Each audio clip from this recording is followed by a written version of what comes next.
এই দেখুন আমার আর একটা স্ট্রবেরি গাছ, হ্যাঁ, এতেও আপনার কুড়ি চলে এসছে, আপনি দেখতে পাচ্ছেন, হ্যাঁ এই যে কুড়ি চলে এসছে। আর আচ্ছা, আরেকটা ব্যাপার, এর জন্য না, এর জন্য টব আপনারা সিলেক্ট করবেন, বেশি গভীর টব সিলেক্ট করবেন না। এর এর শিকড়গুলো না, এগুলো সারফেসেই বেশি হয়, স্প্রেড করে, হ্যাঁ। আর এটা শাখার বেরোয় না, এটা যেহেতু হাইব্রিড না, এটা শাখার বেরোয় না। যেটা দেশি যার বেরা সেটা শাখার বেরা, সেটা টেস্টটা অতটা নাকি ভালো নয়। আর আপনার আর ওটার ফলটাও আসতে একটু টাইম লাগে, হ্যাঁ টাইম লাগে বা অল্প হয়, সেই বলি। আপনারা অনায়াসে আপনারা স্ট্রবেরি করতে পারেন, কোনো অসুবিধা নেই। এই দেখুন মাসি ঝাড়ও নিয়েছে।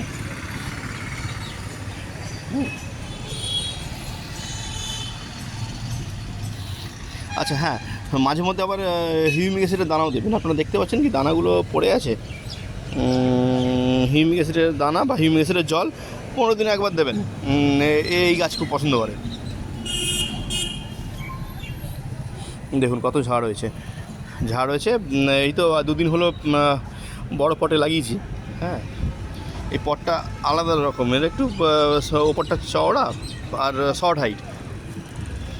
একে বেশি একদম স্ট্রেট যে টপগুলো অনেক হাইটের, এই ওরকম হাইটের টপ দেবেন না, হ্যাঁ।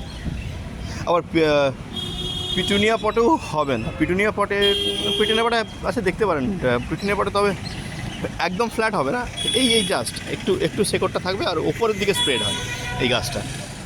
আর ফল যখন চলে আসবে তখন একটু নিচে খড় টড় রেখে দেবে, কারণ এই মাটির কন্ট্যাক্টে থাকলে ফলটা আবার পচে যায়।